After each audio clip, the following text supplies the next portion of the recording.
다가 구나 쿠바토의 launch file 마 다 슬렌더의 launch file 마အဲ့ကောင်ကို Gazebo မှာကျွန်တော်တို့ launch လုပ်ကြည့်လိုက်တယ်ဆိုလို့ရှိရင်ဒီလိုပုံလေးထွက်လာပါလိမ့်မယ်เนาะဒီလိုပုံလေးထွက်လာပါလိမ့်မယ်ဟောဒီချိန်မှာ ROS topic ကို list ကြည့်မယ်ဆိုလို့ရှိရင်เนาะ ROS topic ကို list လုပ်ကြည့်မယ် sorry ROS service ကို list လုပ်ကြည့်မယ်ဆိုလို့ရှိရင်ဒီထဲမှာ Gazebo နဲ့ပတ်သက်တဲ့service တွေအများကြီးတွေ့ရမှာဖြစ်ပါတယ်အဲ့တော့ဒီမှာ Gazebo ထဲမှာ set model state ဆိုတဲ့ကောင်ရှိတယ်ဒီ service ကိုကျွန်တော်တို့က call လိုက်ပြီလို့ရှိရင်ဘာလုပ်လို့ရလဲဆိုတော့ခါကျတော့ဒီကျွန်တော်တို့ Kuba တုံးကိုကျွန်တော်တို့velocity တွေပေးလို့ရတယ်ဗျ inertial angular velocity linear velocity ပြီးတော့သူ့ရဲ့ pulse တွေပြီးသူ့ရဲ့ orientation တွေကျွန်တော်တို့ကသတ်မှတ်ပြီးတော့ service ကို call လိုက်လို့ရှိရင် Gazebo စီရောက်သွားပြီးတော့เนาะဒီကောင်ကကျွန်တော်တို့ပေးတဲ့ velocity အတိုင်းပဲလဲမယ်သွားမယ်ပေါ့เนาะဥပမာကျွန်တော်ကဒီလို angular เนาะဒီကောင် angular z အတိုင်းကျွန်တော် rotate လုပ်လိုက်မယ်1.0 တန်ဖိုးထားလိုက်မယ် angular z တန်ဖိုးဒါဆိုရင် angular z က 1.0 ဖြစ်တော့ 1.0 radian per second နှုန်းနဲ့သူကလဲလိုက်မယ်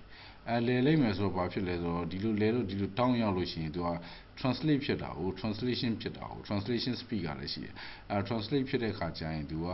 ဒီကောင်လေးသူတိုက်မိသွားလိမ့်မယ်တိုက်မိသွားပြီမဲ့လည်းသူကကျွန်တော်တို့ပြီးတဲ့ radian per second အတိုင်းပဲသူကလဲနေမှာပဲเนาะဒါကဒီ Gazebo ရဲ့ physics engine အကြောင်းကိုသိရအောင်လို့ဘုသူတာပြောပြတာပါဒီသဘောတရားလေးကိုသိထားရင်ပိုပြီးအဆင်ပြေပါတယ်အဲ့တော့ဒီတစ်ခေါက်တော့ကျွန်တော်တို့ robot ကို Gazebo ထဲကိုကျွန်တော်တို့တွင်းကြည့်အောင်เนาะခုနကcylinder လေးတွေကျွန်တော်တို့ကုဘတုံးလေးတွေ import လုပ်သလိုပဲတွင်းလို့ရတယ်ဒီ minimal robot description package sorry ဒီ URDF file ကတော့ကျွန်တော်တို့ URDF အခန်းတုံးကပြခဲ့တဲ့ URDF file ပါပဲသူ့မှာတော့ဒီ wall ဆိုတဲ့ link ရှိမယ်နောက်တစ်ခုက link 1ရှိမယ်link 2ရှိမယ် robot arm ရဲ့ link တွေပေါ့နော်1 degree of freedom robot arm ကတော့ဒီ base link ဖြစ်တဲ့ link 1ရဲ့ဒီ link 2ရဲ့ကိုဟောဒီကျွန်တော်တို့ join 1နဲ့ချိန်ထားတာပါအလဲရနော် join 1မှာ parent child ရှိပါတယ်နော်အဲ့တော့ဒီ robot ကိုဒီ link 1ကိုကြတော့ဗာနဲ့ပြန်ချိန်ထားဆို wall နဲ့ချိန်ထားဒီကောင်ကြတော့ fixed frame ဖြစ်သွားပြီfixed join နဲ့ချိန်ထားတာပေါ့နော်ပြောရရင်ပြ robot ကို wall frame မှာအသေးတက်ထားတဲ့သဘောမျိုးပေါ့နော်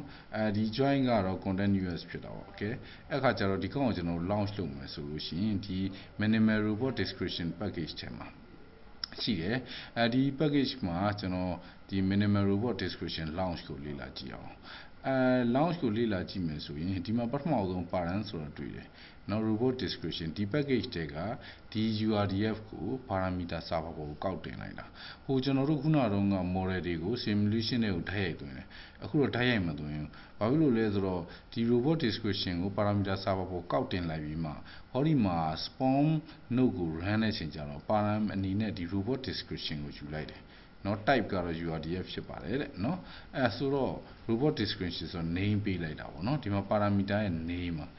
ဒါသူ့ရဲ့ key တွေ value တွေဖြစ်မှာပေါ့ဒီ URDF file မှာဒါဆိုဘာဖြစ်လဲဆိုတော့ဒီကောင့်ကို run လိုက်လို့ရှိရင် parameter server ပေါ်ရောက်သွားပြီဆိုတော့ ROS parent get ဆိုပြီး robot description ယူကြည့်ရင်ဒီ URDF file ကို test file အနေနဲ့မြင်ရမှာဖြစ်တယ်အဲ့တော့ပြောချင်တာတခြား node တွေတခြား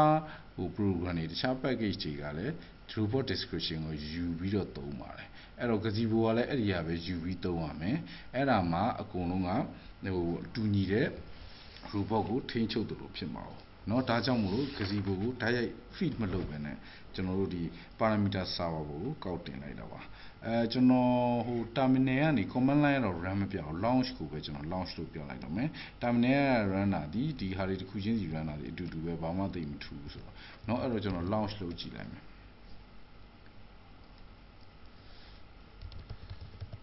ROS launch package က minimal robot description package တွေက minimal robot description.launch ပါเนาะဒီကောင်ကိုကျွန်တော် launch လုပ်လိုက်ပြီဟုတ်ပြီ launch လုပ်လိုက်ရင်ဟောဒီမှာဒါဆိုရင် robot arm ပေါ်လာပါပြီเนาะ robot arm ပေါ်လာပြီဆိုတော့ဒီမှာဟောဒီကောင်ဒီပထမ link ပါဒီကောင်ဒီဒုတိယ link ပါ link 1နဲ့ link 2ဟောဒီမှာ join နဲ့ချိန်ထားပါလေ နော် work link ကဒီမှာဒီပေါ်က link 1မှာအဲ့ကောင်တော့ face join တစ်ခုနဲ့ချိတ်ထားတာနော်အဲ့ဒီမှာဆိုရင်ကျွန်တော်တို့ဒီ axis တွေကိုကြည့်အောင်ဒီ neon axis က x axis ဖြစ်ပါတယ် simulation တွေမှာသုံးတာနော်ဒီအစိမ်းရောင် axis က y axis ဖြစ်ပါတယ်ဒီအပြာရောင် axis ကတော့ z axis ဖြစ်ပါတယ်အခုနေကျွန်တော်တို့ဒီမှာ view မှာကျွန်တော်တို့ view မှာ join တွေကိုကြည့်မယ်ဆိုရင်ဒါဆိုရင်ကျွန်တော်တို့ရဲ့ဒီ ဒီ join ရဲ့နော်ဒီ axis တွေကိုကျွန်တော်တို့မြင်နေရပြီဖြစ်ပါတယ်အောက်ဆုံးမှာလည်းတစ် join ရှိတယ်နော်သတိထားကြည့်ပါအောက်ဆုံးမှာလည်းတစ် join ရှိတယ်နော် face join ပေါ့နော်သဘောတရားအရာပါပဲတကယ်ဟို hardware ကြီးမဟုတ်ဘူးပေါ့နော်ဒီမှာဆိုရင်ဒီကောင်ကဒီ join 1ဒီ axis မှာသူကဒီမှာအစိမ်းရောင်လေးဖြစ်နေတယ်ဒီအစိမ်းရောင်မှာစက်ဝိုင်းလေးဝိုင်းလာဒီ link 2ရဲ့ဒီအစိမ်းရောင် axis ဒီ y axis ဒီသူကဒီ join ရဲ့ axis လည်းဖြစ်ပါတယ်လို့ပြောတာ join ဥပမာပြော join ရဲ့ rotate ဖြစ်မဲ့ axis ပေါ့နော်ဟို robot arm လို့သူက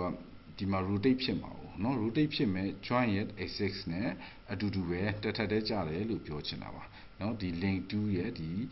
y axis ကတောက်ဆိုလိုတာပါကဲအဲ့တော့အခု parameter server ပေါ်ရောက် parameter server ပေါ်ကနေတစ်ဆင့် robot description URDF format ကိုရလို့ဒီလိုမျိုးမြင်ရတာပါအဲ့တော့ကျွန်တော်တို့အခုချိန်မှာဘာလုပ်မလဲဆို ROS topic တွေကိုလေ့လာကြည့်အောင် ROS topic list အဲ့တော့ ROS topic list ဆိုရင် list ကိုလေ့လာကြည့်လို့ရှိရင်အခုနေမှာ topic တွေတော်တော်များများတွေ့နေပြီဖြစ်ပါတယ်အဲ့တော့ service ကိုလည်းကြည့်အောင် ROS service list နော်ဟော service တွေဆိုရင်ပို့ပြီးတော့မြင်ရပါသေးတယ်အဲ့တော့ကျွန်တော်တို့ဒီမှာ link state တွေကိုကျွန်တော်တို့လေ့လာကြည့်အောင် ROS topic